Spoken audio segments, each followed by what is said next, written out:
Hey, this is Nick with Android Fan Network, and today I'm going to be reviewing the HTC One, the Poetic borderline for the HTC One. Alright, to start off here, let's open up the packaging. And while I'm opening up the packaging, I'd like to remind you guys to check out our site, AndroidFanNetwork.com. And there you can stay up to date with the latest Android news and our giveaways. We just gave away a Speaking Ultra Fit for the Galaxy S4. So I definitely want to stay tuned to our site and our social media sites, Twitter, Facebook, and Google+, if you want to stay up to date with our giveaways. And I have links to those in the description. Alright, so here's the borderline itself. It's not too rigid of a case, somewhat flimsy, flexible, mainly due to the fact that there isn't any hard plastic across here for the volume rocker, so obviously it's going to be a little floppy or not so rigid there, versus where it has the hard plastic line through here. Alright, let's stick it on the phone and take a look at it. So which side is which? Let's see. There we go. This is the front.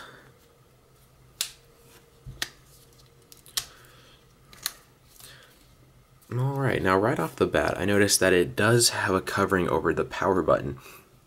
Now before you just stop the video because you don't want this case, there's also another thing that they included in the package with this case. They included this paper that basically says that they realized they made a mistake on this case, that they covered the power button, and that they're going to release an updated version of the case by May 30th or before May 30th. So if you buy this case now, they will automatically send you an updated version as soon as it's available. Now if you don't really use the IR blaster, that's really all you lose in the power button. So if you don't use the IR blaster much or you don't use it at all, then this really isn't a problem for you. This case is still a good case. Alright, well let's take a look at the lip that the case provides. Alright, so a decent lip all the way around. It will definitely hold your case up off the table. If you drop it on a flat surface, I'm sure it would protect it from, small drops. As long as the surface is flat and it isn't too rocky or bumpy. But yeah, decent lip there. Like I said, you can drop it on the table, you can slide it across the table, and it won't get scratched up.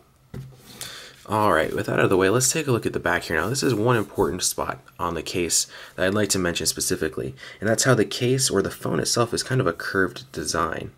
It humps up in the middle there. So it's taller. It's actually taller. When I was playing with the case earlier, I noticed that the back of the phone actually extends past the border here, or the lip on the back of the case. So if you lay your phone down on its back, it will scratch up the back of the phone. You probably can't see it, but it's resting entirely on the phone right there. It's not resting on the bumper. Now when I was playing with it earlier, I actually scratched up the back of my phone here.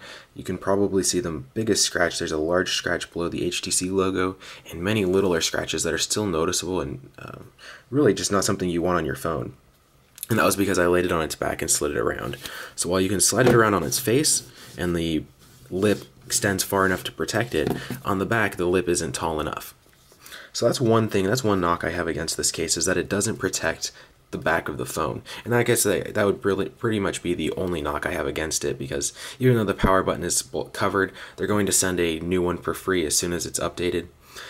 So that's really the only con I have, or the knock I have against this case, is that the back of the phone isn't really protected. Now of course you can put a skin over it and you can protect it that way, but if you drop it on its back on a hard surface, you could still dent the phone even though you have a skin on it.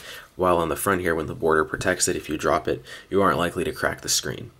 So that's the only knock I have against it. The back extends past the edge of the case. Alright, now let's take a look at the volume rocker side.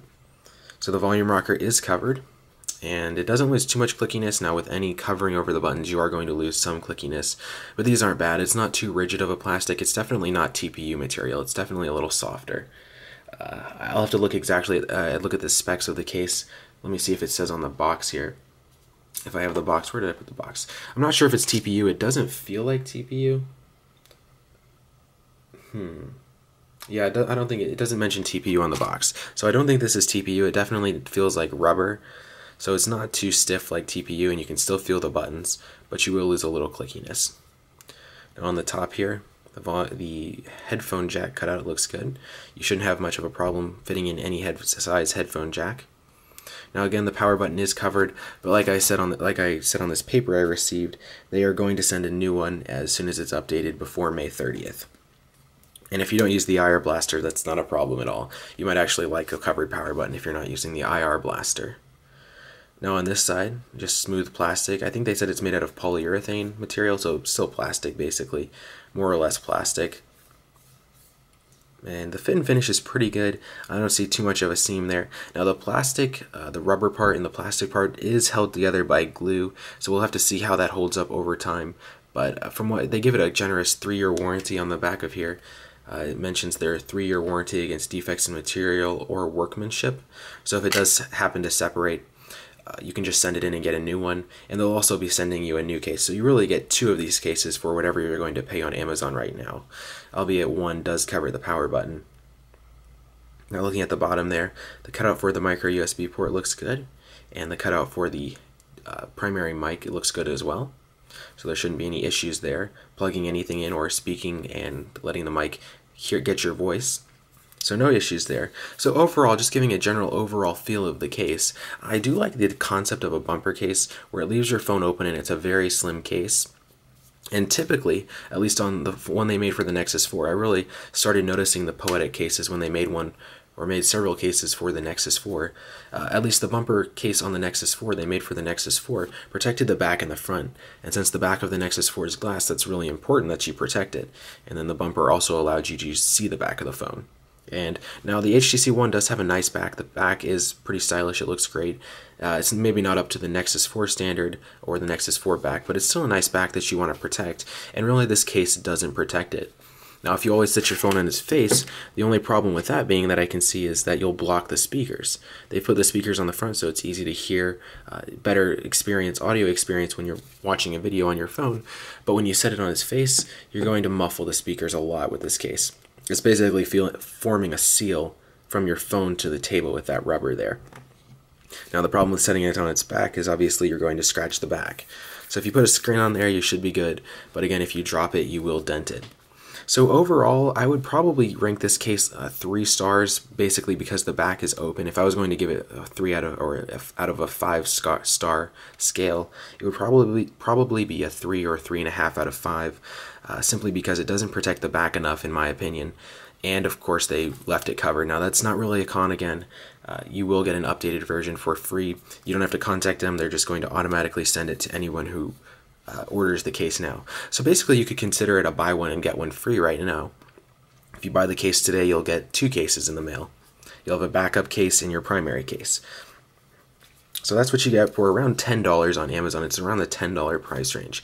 Not too expensive, definitely not bad, and especially because it comes with a 3-year warranty and it's only $10.